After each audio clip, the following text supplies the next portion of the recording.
Vamos a hablar de ecuaciones diferenciales lineales. Ya en las primeras lecciones, ¿verdad? Hablamos de lo que es una ecuación diferencial lineal. Entonces veremos una introducción de un problema de valor inicial, ecuaciones diferenciales lineales homogéneas y no homogéneas. Además hablaremos de funciones linealmente independientes y las soluciones de una ecuación diferencial lineal homogénea y de una ecuación diferencial lineal no homogénea. Entonces recuerde que una ecuación diferencial de orden n de valor inicial es de la forma a sub n de x por la derivada de orden n más a sub n menos 1 de x por la derivada de y de orden n menos 1 hasta, ¿verdad? A sub 2 de x por y segunda más a sub 1 de x por y' más a sub 0 de x por y igual a una función g de x. Y las condiciones iniciales, pues recuerden que habíamos mencionado de que si la ecuación diferencial es de orden n, usted tendrá n condiciones iniciales. Entonces, y de x sub 0 igual a y sub 0. Y' de x sub 0 igual a y sub 1. Hasta la enésima condición inicial, que es la derivada de orden n menos 1 en x sub 0, igual a y sub n menos 1. Y esas son las condiciones iniciales de esta ecuación diferencial. ¿Ok? Entonces la ecuación diferencial es de orden n y usted tiene n condiciones iniciales. Veamos aquí un ejemplo. Dice, hay un miembro de la familia que soluciona el problema de valor inicial. Nos dan la ecuación diferencial, nos dan la solución y nos dan las dos condiciones iniciales. Entonces, tenemos que calcular la primera derivada de la solución, que sería c sub 1 más c sub 2 sobre x. Y luego, pues, hacemos uso de las condiciones iniciales, y de 1, nos queda c sub 1, más c sub 2 por el logaritmo natural de 1 igual a 3. Y y' de 1 va a ser igual a c sub 1 más c sub 2 sobre 1, y esto igual a negativo 1. Pero todos sabemos que el logaritmo natural de 1 es 0, por lo tanto este término es 0. De aquí que tenemos que c sub 1 es igual a 3 y c sub 2 va a ser igual a negativo 4.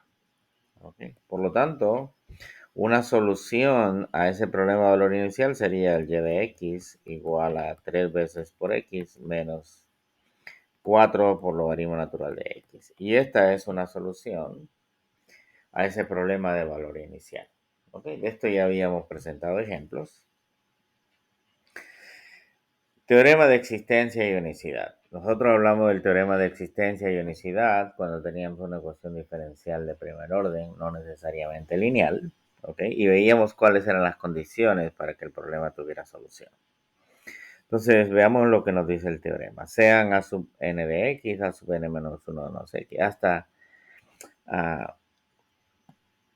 a sub 1 de x, a sub 0 de x y g sub 0 de x. Todas son funciones continuas en un intervalo y sea a sub n de x diferente de 0 para todo x en el intervalo. Si x es igual a x sub 0 es cualquier punto en el intervalo y, entonces una solución al problema de valor inicial siempre va a existir y además es única. ¿Ok? Entonces, en este caso, pues si todas las funciones que dependen de x son lineales, son continuas en un intervalo a sub, un intervalo y el y el coeficiente de la derivada de orden n es diferente de 0, entonces para cualquier punto en el intervalo siempre nosotros vamos a tener solución y va a ser única. ¿Okay? Dice, hay un intervalo con centro en x igual a 0 para el problema de valor inicial, de manera de que tenga solución. ¿Okay? Yo puedo definir un intervalo i, ¿verdad? En el cual está definida la tangente. Por lo tanto, o puedo decir que en este caso para el dominio de la tangente, lo voy a tomar solamente desde negativo pi medios hasta pi medios. ¿Ok? Entonces, todo intervalo i que yo vaya a elegir tiene que estar contenido en lo que le he llamado el dominio de la tangente de x. ¿Okay? En particular, como queremos un intervalo que esté centrado en cero, yo puedo decir que nuestro intervalo va desde negativo pi cuartos hasta pi cuartos. ¿Okay? Y ese sería un intervalo válido en el cual esa ecuación diferencial que estamos viendo y con esas condiciones iniciales tendría solución única.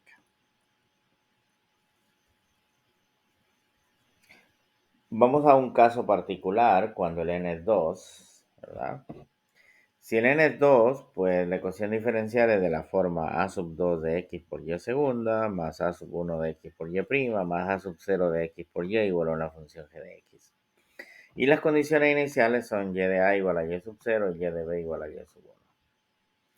Y estas, como el a y el b no son iguales, pues en este caso, esas condiciones iniciales se les llama como condiciones iniciales de frontera. Se les conoce como condiciones iniciales de frontera. ¿Ok?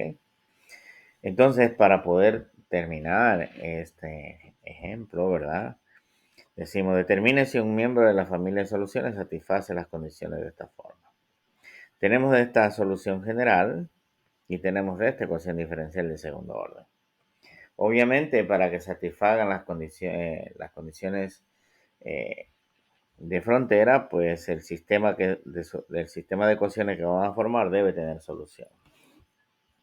Entonces, como no tenemos primera derivada, vamos para el 1, ¿verdad? Vamos a calcular y de negativo 1. Y esto va a ser c sub 1 más c sub 2 más 3, y es igual a 0. Y por otro lado, y de 1 va a ser igual a c sub 1 más c sub 2 más 3, y esto va a ser igual a 4. Obviamente, este sistema no tiene solución, ¿verdad? Porque los lados izquierdos son iguales, por un lado es 0 y por otro lado es 4. Entonces, esta no tiene solución. Y al sistema de ecuaciones no tener solución, pues esas condiciones de frontera no son válidas para esta solución y para esta ecuación diferencial. Veamos el caso 2, por ejemplo, y de 1 va a ser igual a c sub 1 más c sub 2 más 3, y esto es igual a 3. Por otro lado, y de 2 va a ser igual a 4 veces c sub 1 más 16 veces c sub 2 más 3, y esto es igual a 15. Y de aquí pues tenemos un sistema de ecuaciones, c sub 1 más c sub 2 igual a 0, y por otro lado, 4c sub 1 más 16c sub 2 igual a 12. Si yo quiero eliminar, por ejemplo, c sub 1, multiplico la primera ecuación por negativo 4, y al sumar se cancela el c sub 1 y me va a quedar que 12c sub 2 es igual a 12. De aquí tenemos que c sub 2 es igual a 1. Y si c sub 2 es igual a 1 por la primera ecuación, c sub 1 es igual a negativo 1. Por lo tanto, en este caso sí tenemos eh, una solución, ¿verdad? Para esas condiciones de frontera. Muy bien. Entonces, ecuaciones homogéneas. ¿Okay? Una ecuación diferencial lineal de orden n es homogénea si es de la forma a sub n de x por la derivada de orden n más a sub n menos 1 por la de x por la derivada de orden n menos 1 hasta a sub 2 de x por y segunda más a sub 1 de x por y prima más a sub 0 de x por y esto igual a 0. En otras palabras, una ecuación diferencial es homogénea si el g de x es igual a 0. ¿Okay? Un ejemplo de una ecuación diferencial homogénea, podemos decir, por ejemplo, x por la derivada segunda de y más e a la seno de x por la primera derivada de y más la tangente de x por y igual a 0. Y esta es una ecuación diferencial lineal homogénea de segundo orden. Es importante también las notaciones, ¿ok? Las notaciones. Pues podemos usar el operador de, podemos usar f', podemos usar y puntito, ¿verdad? Y bueno, en general, si yo tengo la derivada respecto a x de la n menos 1 décima derivada de y, esto me lleva a la derivada de orden n. Y usando el operador, pues lo podemos escribir como d a la n eh, por f, donde f es una función lo suficientemente diferenciable. Por ejemplo, si usted denota d de tangente inversa de x, estamos refiriéndonos a la derivada de la tangente inversa. Y esto es 1 sobre 1 más x al cuadrado. ¿Okay? Entonces, ese es el uso del operador d.